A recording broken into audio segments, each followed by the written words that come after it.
Assalamualaikum warahmatullahi wabarakatuh. Perkenalkan, nama saya Nur Hayati, NIM 06151180025015. Mata kuliah Metodologi Penelitian 1 dengan dosen pengampu Ibu Dr. Elvisa Husin MPD dan Ibu Yanti Carmela SPD MPD. Pada kesempatan kali ini, saya akan menjelaskan mengenai proposal penelitian saya yang berjudul Buta Aksara di kalangan ibu-ibu desa Morapnemo Hilir berusia di atas 45 tahun.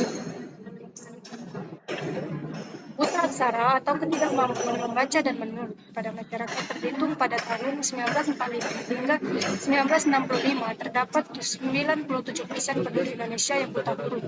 Sampai akhirnya angka tersebut menurun dari tahun ke tahunnya.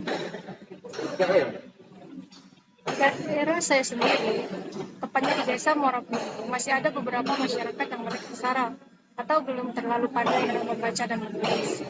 Mereka adalah kalangan ibu-ibu rumah tangga yang berusia kisaran 45 tahun ke atas. Mereka ini rata-rata belum sempat atau belum bisa melanjutkan pendidikan mereka pada zamannya.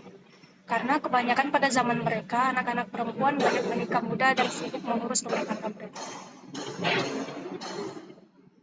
Adapun rumusan masalah yang menjadi arah bagi peneliti dalam melakukan penelitian yaitu pertama, apa faktor yang menjadi penyebab para ibu-ibu desa Morapnemo ini bisa buta huruf? Yang kedua, apa kesulitan yang mereka temui ketika mereka menjalani kehidupan mereka tanpa bisa membaca atau menulis? Yang ketiga, adakah keinginan mereka untuk bisa lepas dari belenggu buta huruf pada saat ini?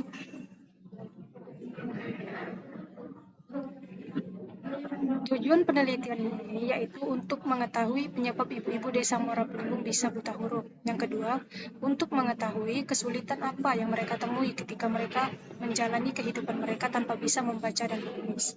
Yang ketiga, untuk mengetahui adakah keinginan mereka untuk bisa lepas dari belenggu buta huruf ini. Adapun manfaat penelitian ini yaitu dari segi keilmuan. Hasil penelitian ini diharapkan dapat bermanfaat dan mampu memberikan kontribusi untuk mengembangkan ilmu, khususnya pemerintahan yang berkaitan dengan salah satu fungsinya yaitu dalam bidang pelayanan kepada masyarakat dalam pendidikan non-formal. Yang kedua, dari segi praktis.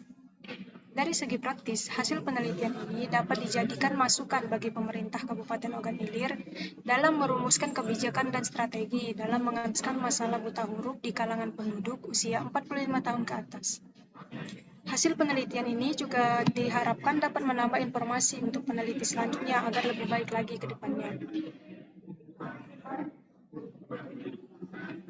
Buta huruf sendiri dalam arti buta bahasa Indonesia, buta pengetahuan dasar yang dapat menunjang kehidupan sehari-hari, buta aksara dan angka, buta akan informasi kemajuan teknologi, merupakan beban berat untuk mengembangkan sumber daya manusia yang berkualitas, dalam arti mampu menggali dan memanfaatkan peluang yang ada di lingkungannya.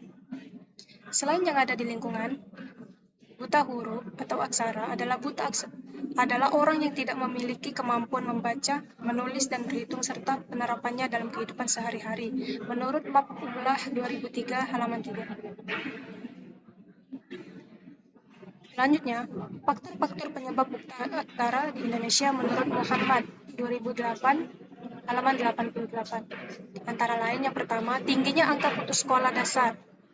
Yang kedua, beratnya kondisi geografis Indonesia. Yang ketiga, munculnya penyandang buta aksara baru. Yang keempat, pengaruh faktor sosiologis dan sosial masyarakat. Dan yang terakhir, kembalinya seseorang menjadi buta aksara.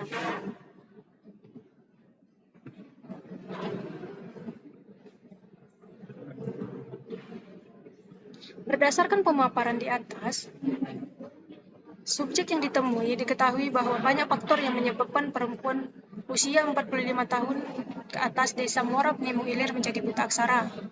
Nah, beberapa faktor penyebabnya itu diantaranya yang pertama faktor ekonomi atau kemiskinan. Masyarakat desa Morapnemo itu bermata pencaharian bertani yang dahulunya kebanyakan dengan sistem sewa bagi hasil, yang sangat kecil kemungkinannya untuk bisa sekolah karena biaya yang sangat mahal untuk pendidikan di zaman mereka. Yang kedua, tidak pernah bersekolah atau putus sekolah.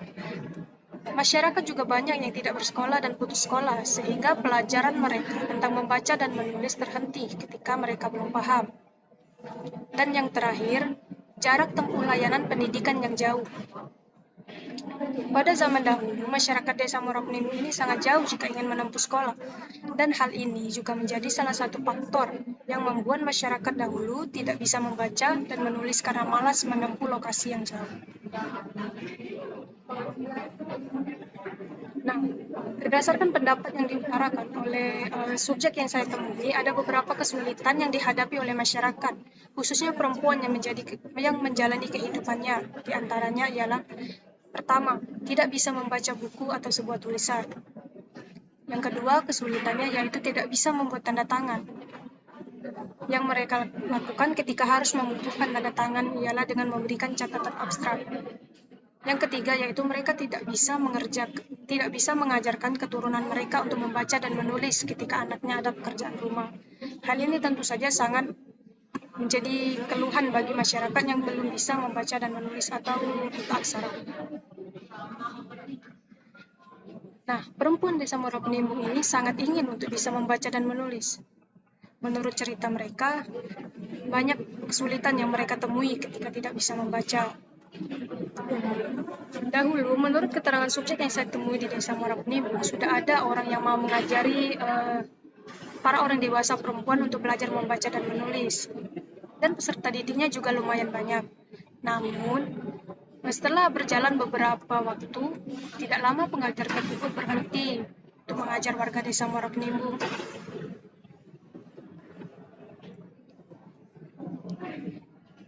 Dan sehingga menyebabkan warga belum mendapatkan pemahaman yang jelas dan sampai sekarang mereka tidak tahu atau belum pandai untuk membaca dan menulis.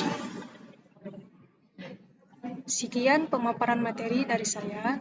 Saya akhiri. Wassalamualaikum warahmatullahi wabarakatuh.